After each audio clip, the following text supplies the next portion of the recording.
Good morning, good afternoon, good evening. Welcome to In the Round with me, Philip Smith.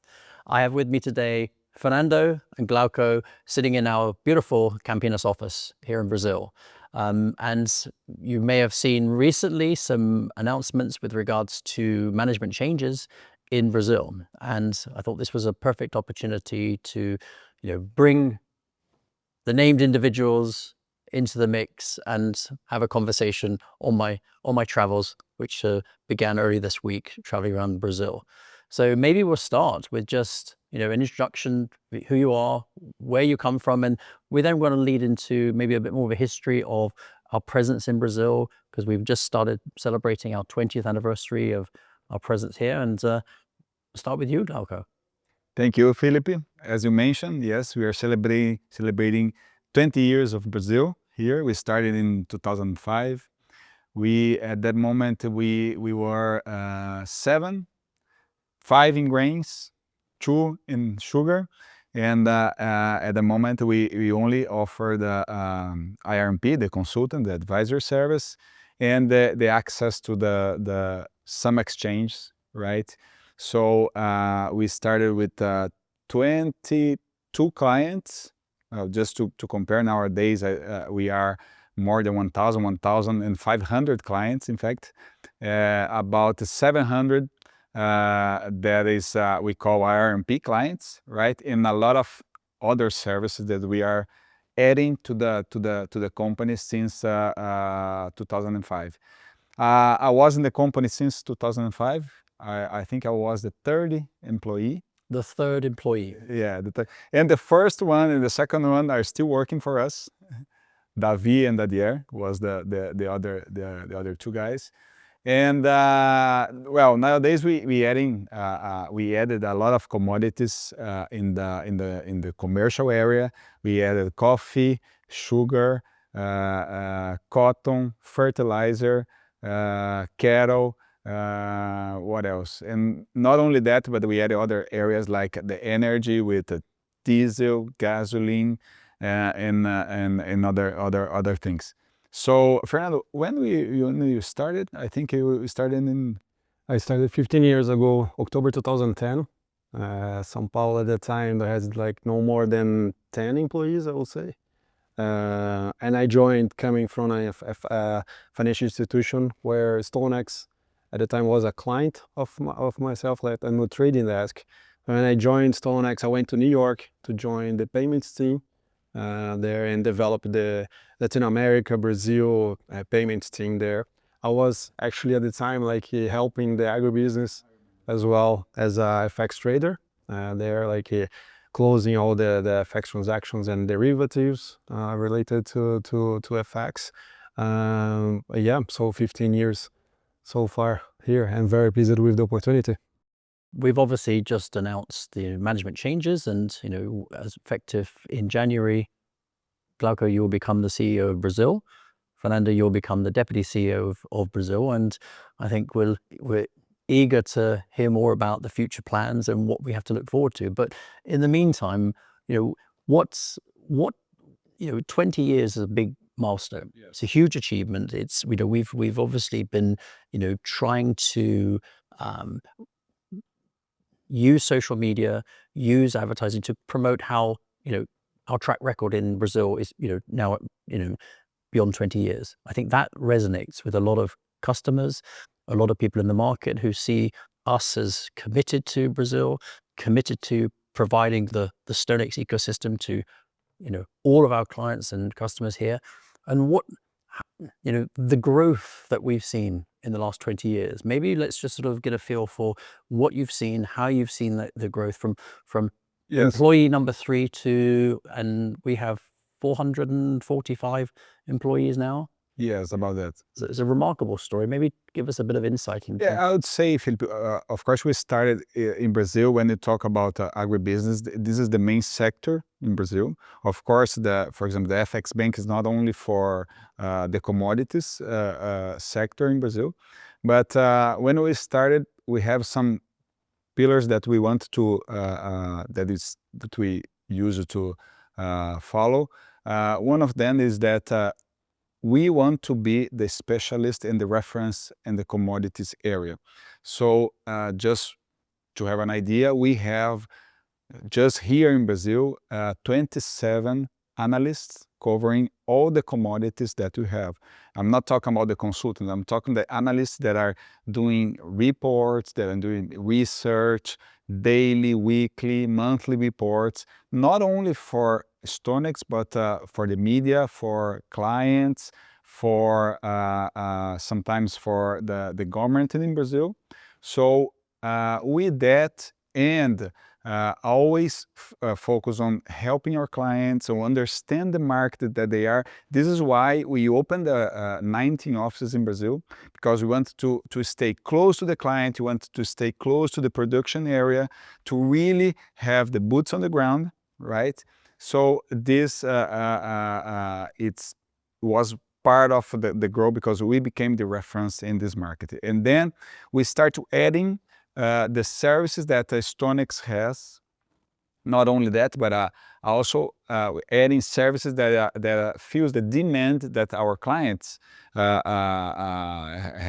So we add FX Bank, we add the DTVM, you're right? DTVM, asset management, M&A. Yeah. And the last one was the physical trading, right? That we started the physical trading in 2022 with only cotton. Nowadays we are, I can say it's not an official number, but I can say that in the top 5 the exporters of cotton in Brazil. This was following the acquisition of CDI. Yes, so, yes. And also we had coffee, start with sugar, and we are looking for other opportunities on the physical trading. But I mean, it is client-centric, focus on the client's demand, to be the specialist and the reference on the commodities area in Brazil, and to stay close to the client, boots on the ground, to build the ecosystem that we have nowadays. And I think putting all together, I think we have more than 10,000 clients, and it's still a business, very high-touch business, right? I think going forward, I think one of the goals that we have is to expand, to scale the business in certain ways, like having the new license for the bank to become a commercial bank, so a bank that we can provide more service to the clients, right? The self-direct, right? It's another big product that we'll have. So I think that will bring more scalability for us, more capabilities, and more like we can go after clients that are not so specific and not need so much like attention, right, on a daily basis, right? I think that's one of the goals, to have to use our strong brand on a different way that we have done like for the past 20 years. Yeah, and since 2005, what in my opinion also, we are it's growing the tools that we are providing for the client. Let's talk about the risk management. It is one of the main business in Brazil, right? When we started, it was only futures that we offer and the advisory service that we call RMP. Nowadays we have we keep with the consultant service for the clients, but we have futures, we have OTC, we have we call local OTC with a local entity. We have the ability to put the derivatives embedded on the physical trading, on the physical contract, for example. So we offer to the client a list of tools for them to manage the risk. And it's good to say that we are not only a reference on the commodities when they talk about information, when they talk about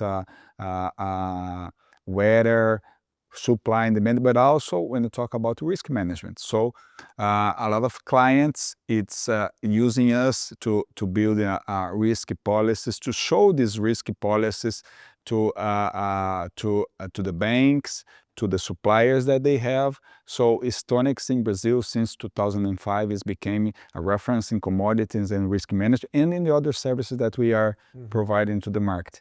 FX Banks is one of the examples that we are not only in the commodities, but we are serving other areas of Brazil. Yep. And we see a lot of potential to grow now with the commercial bank.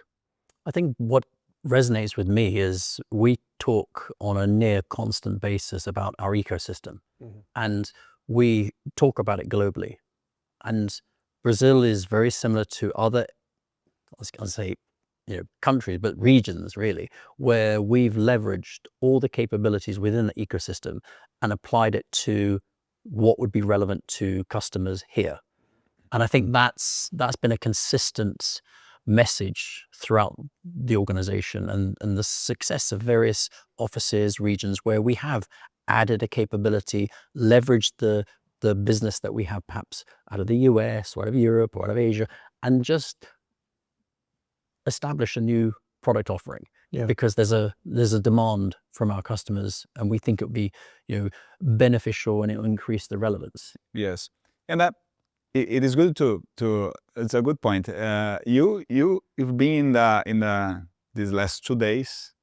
You talk with two customers, right?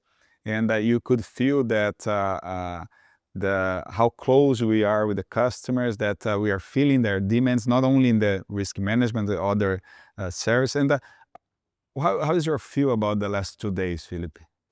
So having flown in from London, arrived in Sao Paulo, in the last 2 days, we've traveled over 3,000 kilometers, and visiting, Mato Grosso, where we witnessed and were welcomed with open arms by what I would say is the largest farm on earth. It's certainly the largest producer of soybeans. I think, the sheer size and scale of the operations here puts, most people's concept of a farm to shame. I mean, we saw, levels of machinery, levels of hectarage that's farmed, and it's mind-boggling. But the most important thing is the relationship between us and that customer. And we then went to Varginha. We saw some of our coffee customers. The closeness is something you can't just force it to happen. This is something that's been built up over 20 years. The close relationship, the interaction, the sort of open and honest, communication between StoneX and customers is, I think, what distinguishes us and separates us from others in the market. And seeing it firsthand, and seeing, the sheer scale of Brazilian farms, you can see it brings a big smile to my face. It was eye-opening, and quite frankly, not what I was expecting. So a wonderful, wonderful couple of days, and lovely to meet, some really lovely clients of ours who genuinely have this bond, this relationship, and long may that continue, and long may we have that relationship with them. And going back to your point, Philip, we don't create the product and try to sell to the clients, right? We wait for the demo, or we see the demand, we see how we can, if it worth getting into that business, and if we want to pursue that, we see the gap, and then we get into it, and we create, or we bring something from the global, right?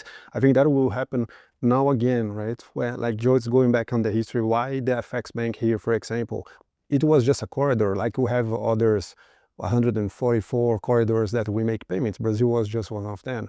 But we saw the gap. We saw the gap of knowledge. We saw the gap of good service, and that's where we always outstand, right? Good service, good relationship with clients. When we get into the client, we don't lose a account. I cannot remember an account that we have lost in the past few years, because when we get into it and we provide the service that we have a high standing level of the service that we provide in any type of business that we get into it, that's something that we have very special, and we will continue, right? we are going into these new initiatives in Brazil for the next few years because we saw the space, the opportunity. It's something that will generate more revenue, of course, but still we want to engage more of the client. We want to bring them more into the ecosystem of StoneX, that they don't have to go to any other place, right? Any other house, right? I mean, that's something that is very cultural from StoneX globally, and in Brazil it's very embedded to everybody here, to the whole team. Yeah, well, I mean, the whole payments ecosystem in itself is, it's an entire package. It's a global offering. And I don't think people realize that, the payment corridor into Brazil is not easy. No, It's not easy. So, if you're just sitting in London or New York and trying to do it from remotely, you're going to struggle. You're going to struggle, and it's going to be incredibly inefficient. So it's not providing a good service. You're probably going to be, experiencing, inefficient, expensive rates, and probably a poor delivery of the service itself. So, investing in, having people here, investing in the license, investing in having that capability, that knowledge, that know-how, and ensuring that clients who use us globally see us as seamless. Yeah. And that, yes, it is difficult to get funds into Brazil, but when they use StoneX, we make it easy. We make it easy. And I think that's the key message. And so, it goes back to this boots on the ground. We take our participation in markets, in countries, and especially in countries the size of Brazil, we take it very seriously, and we have to ensure we invest in infrastructure, people, systems to make that relative ease that we've created the norm. Yeah, exactly. And you've very much led the way on that expansion, in ensuring that we've got global banks who use us, because we make Brazil easy for them, and they give us the rest of the business as a result. And I think that's important to recognize. Exactly. Yeah. All right, so talk about the future.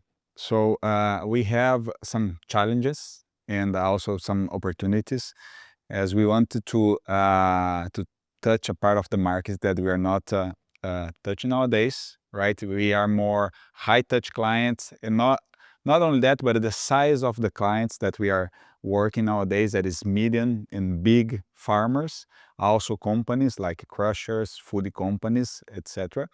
But now with technology, right, we want to replicate what we are doing with the high-touch clients, but now with technology and in a self-directed platform to touch these small farmers in Brazil. Of course, small farmers compared with maybe with other countries is not really large farmers in other countries. It's small, but in fact it is to go to a self-directed way, right? To scale the business, but keep the way that we want to serve the client, that with a specialist, with supporting the clients in the decisions, etc. So it's a challenge, but it's one of the goals that we have for next year.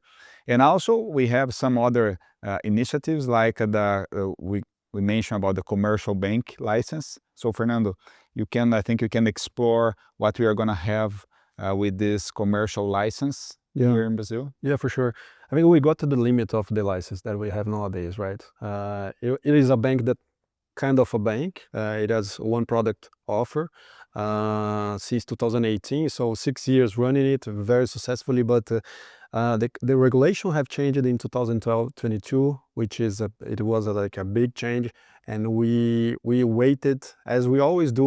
We are not always the first one to launch something or go after something, but we waited to see how the market would comprehend it and how it will adapt to it. So now it's time to move forward and have a full license, a commercial license, right? First thing that we have to have as an offer to our clients, to our actual clients, right? It's a non-resident account, so banks that use us as a payment corridor, they will be able to open a non-resident account. So they don't have to come to Brazil, and we know how difficult it is to have an infrastructure here, to build a team, to have everything in place and have a license here. So with a non-resident account, they will be able to have a nostro and pay their own beneficiaries, their own expenses here by themselves. we can also open a non-resident account for SFL for ourselves. So we can have like a easier way to make payments in Brazil, right? Without having to do a full onboarding, a full know your customer, which is always a struggle for us in this market, right? And the second big thing in Brazil is Pix. Pix is the instant payment here in Brazil. In US is Zelle. In UK you have other capabilities like Revolut and all that kind of companies, right? In Brazil, you have to be connected to Pix, which is the central bank instant payment platform. With that said, with these two new tools and two new offers, will be capable to like offer to many more like institutions and corporates that are in Brazil and wants to come here as well. Having these two initiatives with the new license, Bamboo, which we recently acquired, right? They are still not like really, they haven't launched anything in Brazil because they need these capabilities. They need an account here. They are a foreign company, right? They are in Uruguay. They need an account here. They need a Pix to receive and to make payments to merchants in Brazil. And with the license that we already have for the FX, we did the cross-border. So we have the full capability of having the receivables, putting an account with ourselves, and then sending the money out of Brazil. So those three will be very key points to have the commercial bank like launched and very successful from the beginning. So the same way we had like 2018 when we were just a broker dealer with limited like resources. Now with this chain, it'll be big. It will be another game changer for us and like to have more capabilities in the market. Right. So we could potentially be opening bank accounts for our existing commercial clients throughout the country. We could be offering services beyond what we do today. Maybe it might facilitate and make it a smoother process for clients who perhaps have margin call payments to our swap dealer or to other parts of the organization. So internally, we should hopefully be able to become more efficient as well. Absolutely, yes. We'll be able to open accounts for all the agribusiness clients, yes. We'll have their deposits with us, so interest rates that will be running through our account, right? That nowadays we don't see it.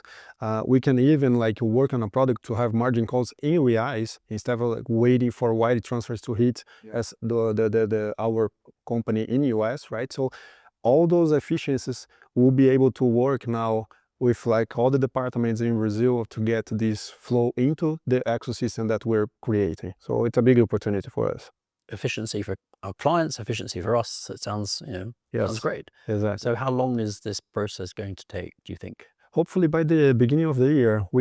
So beginning of 2026. Correct. Okay. We had two really productive meetings with the central bank, which is rare. Usually they take more time to come back to us, right? We applied in June, so 4 months ago, 4 or 5 months ago. I already had two meetings with them. They were very positive with the business plan that we showed them. We have most of the capital. We have more than the capital that they require for institutions to be in Brazil. So we are very healthy here, and we know that.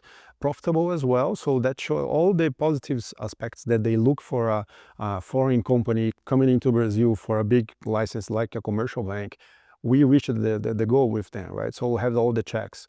And now it's like more on a bureaucracy on the details of the business plan, numbers and things that we have to show the regulator that we are capable of delivering what we are promising, right? So, but I'm very confident that in the beginning of 2026 we should have it done. Well, I guess we benefit from, we have a track record with the regulator, the central bank. They know who we are, they know the group, they know StoneX, we're publicly traded. We've got regulated entities across the organization, across the globe. We've built up increasing presence from a regulatory perspective here in Brazil, and they've seen our track record, they've seen how we've adjusted to new rules. So I'd like to think that we are seen as a trusted partner in the market, which they want to ensure is, and I'm assuming also the commercial bank will help facilitate the self-directed platform. For sure. Talking about expanding. For sure, the commercial banking. So you can see that all these initiatives is linked in any way, right? With the self-directed, with the more people open accounts or open relationship with StoneX.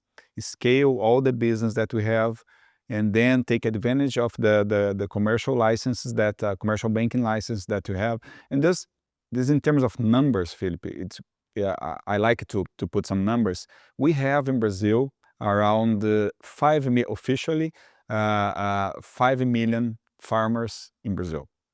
And the number of clients, farmer clients that we have nowadays is about 100. Of course, we don't have yet, this is one of the goals, we need the technology, the self-directed to service these clients. So this is the space that you have to grow, right? And we need to add the service, to add the capabilities to get that.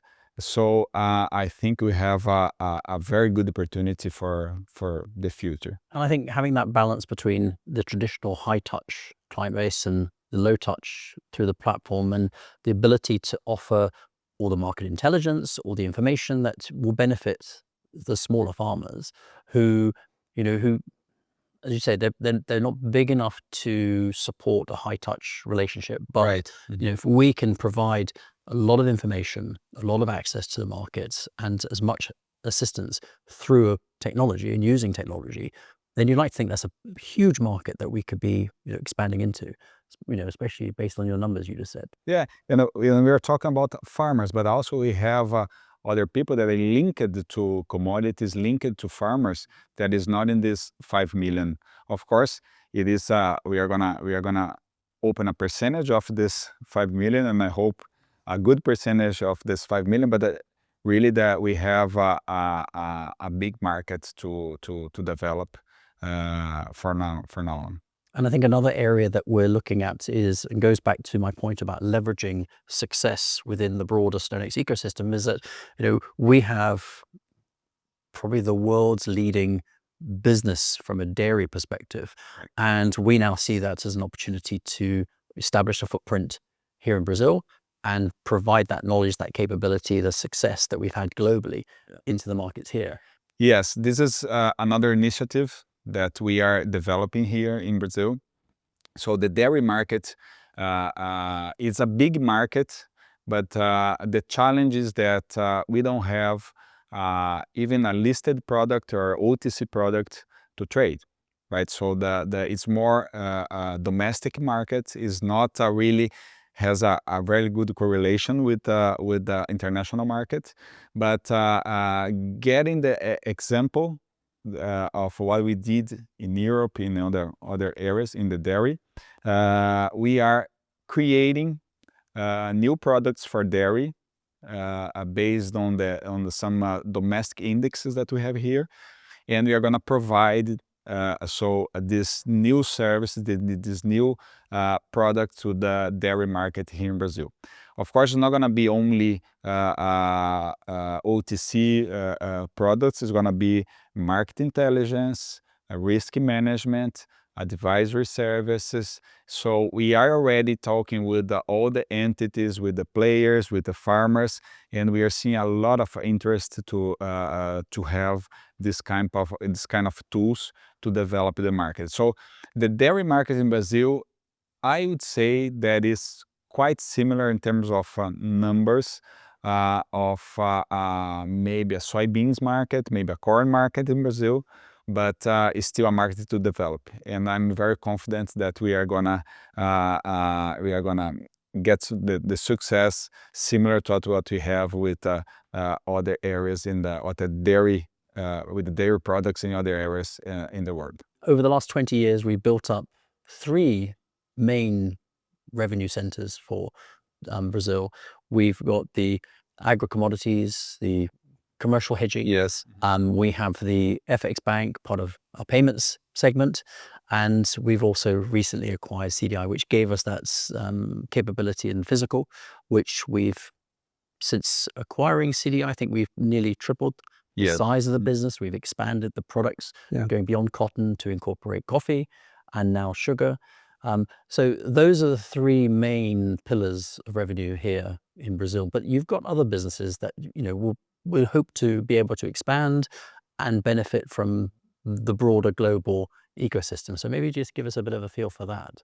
Yeah, and they are all very complementary to the three main business that we already have, right? And we have the TVM, of course, the broker dealer, which is where all the trades from the hedging account and everything from the hedging like pass through.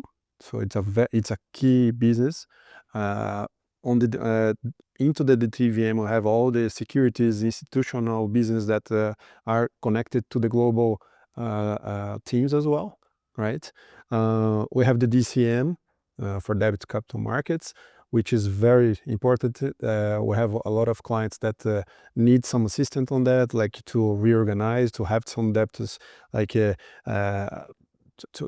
have those structures, right, reorganized and like To help some of our clients raise debt in the markets and benefit from Yes. a lot of the commercial clients that we have. Correct. We have the M&A team, which is not a strategic M&A like we have abroad, but here they help the clients as well. So they have mandates on both sides of the market, which is key. We have some opportunities that the clients bring to us, so it's good to have this capability. We also have the asset management with a few funds that we have there. The main one is the Safira, which helps the clients, right? Yeah, the Safira fund, it's a key, I would say, because it helps the clients, I mean farmers, co-ops, and the merchandisers to get finance. So this is a way to help not only on the risk management, but also to support the clients to raise money, to structure the way that they are getting and raising the credit to finance the business. So if you see, always linked, of course, here in Brazil, more linked to the commodities and the agribusiness sector, where we are a reference, and it's all the ecosystem helping the client to grow the business. So I can say that in Brazil, not only StoneX, it's growing since 2005, but also the agribusiness. If you see the number, the crop, the size of the crop in soybeans, corn, cotton, and other crops, it's growing as well, right? And StoneX is always there supporting the clients, the merchandisers, the sugar mills to grow. So this type of the other service that we mentioned is another service that is helping the agribusiness in general to grow in Brazil. Another thing that is important to say that we are getting another license that is to trading electricity in Brazil. Next year, it is another initiative, and despite the fact it's not only on the agribusiness sector, but also, for example, sugar mills they produce electricity, so it's another cross-sell. We can buy, and this is one of our target. It is to buy from sugar mills, for example, to sell to food companies and other companies that we have in our portfolio. So another cross-sell inside of the StoneX ecosystem to keep growing the business. We also have the team, the ESG team, right? Yeah, you're right. Which is very like into like the global market now. Like they have interest in most of the clients, right? Yeah. They're doing great. For example, the ESG is not only for the clients, but also it's helping our trading division to comply with some of the regulations.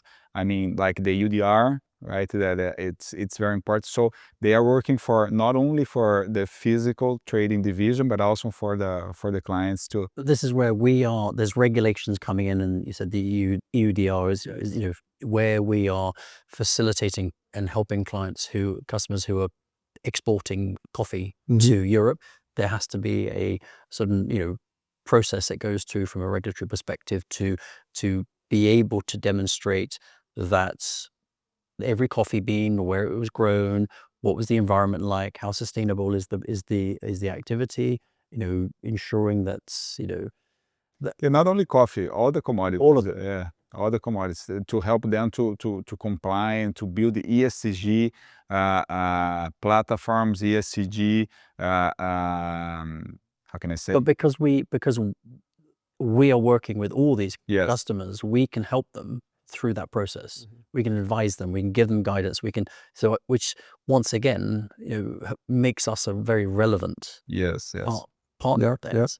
You're right. Because they want to access the markets. They're all in the similar situation. We can help them all across the board. So it's almost like a value-added service, isn't it? Correct. Yeah. We get the staple there. Yeah, that's good. It's good. Well, I guess really, I think, we've done 20 years, celebrate the 20th anniversary of StoneX in Brazil. I think it's a huge achievement. It's very exciting. And, sitting in the Campinas office, there's a real buzz about the place. I think, people believe that we are, continuing to make a big difference in the market. We're continuing to be very relevant to our customers and provide increased capability and service.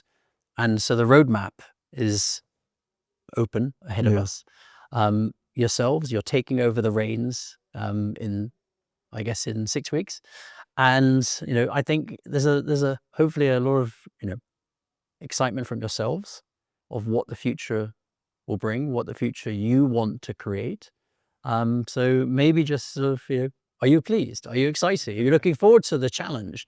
Because it's a huge opportunity, we think, from a StoneX perspective. It's a vast market, and we, our presence, our market share, our relevance to our client base and future clients, I think, is incredibly exciting. So, thoughts, excitement? I saw StoneX growing in the last 20 years. I could see all the challenges that we pass, and in my opinion, we still have, like you mentioned, a good space to grow. Right, we are adding service. We have new areas to develop, and I'm very excited because not only because of the opportunity that we have, but also because we have, I think, the right team to develop these opportunities. I have a great experience for the last 15 years, right? Like I always say when I'm hiring someone that in StoneX you can be you can be an entrepreneur. Like you can bring ideas and bring to the board, and if it's good and you can prove that your idea makes sense, you will be able to move forward with that. Like I had the great experience to put a bank together from scratch, and here where we are. And now that I'm assuming like more departments, more areas, different like from what I have worked before, I'm super excited. I'm very pleased with the opportunity, like very thankful for StoneX to give me this opportunity. And like I think we're just scratching the surface. Like Brazil market is so big in any perspective that we look, that it's exciting to think like 5-10 years ahead what we can do, and with all like the team that we have, and like thinking about like all the opportunities and like the capabilities and the investment that we are doing. I think there's no way we could get a wrong turn, right? It's great. I think we are in it'll be a very enjoyable like a new phase for StoneX Brazil, and like with all the support from StoneX globally, it'll be nice. And I think with all the opportunities that we have in Brazil, I think we are in the right place, in the right company to grow. So this is my main message, I would say, for everybody. And the Brazil, I would say, Philip, Brazil is open. So everybody that thinks that they have something or an opportunity, please don't hesitate to talk to us, and let's try to develop together. Well, once again, I stumble thinking about the sheer scale and size of this country. And I agree with you. I think the opportunity is enormous. I think the fact that we're utilizing technology to access more of the market that we would otherwise be struggling with directly, I think, leveraging everything we have across the whole StoneX ecosystem, and under a leadership of yourselves, who you have my 100% support, and I think you guys are both going to do a phenomenal job. And I agree with you. I think the next 5-10 years is going to be even more exciting. Yeah. And especially the team that we have here.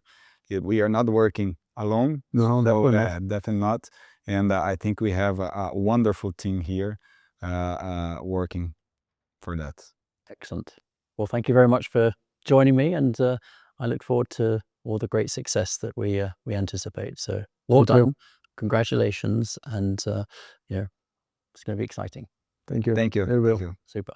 Well, thank you very much for joining In the Round with me, Philip Smith, and thank you, Glauco. Thank you, Fernando. And if you've enjoyed the content here, please feel free to watch more on StoneX.com, and we look forward to seeing you again in the next In the Round. From me, Philip Smith, thank you very much.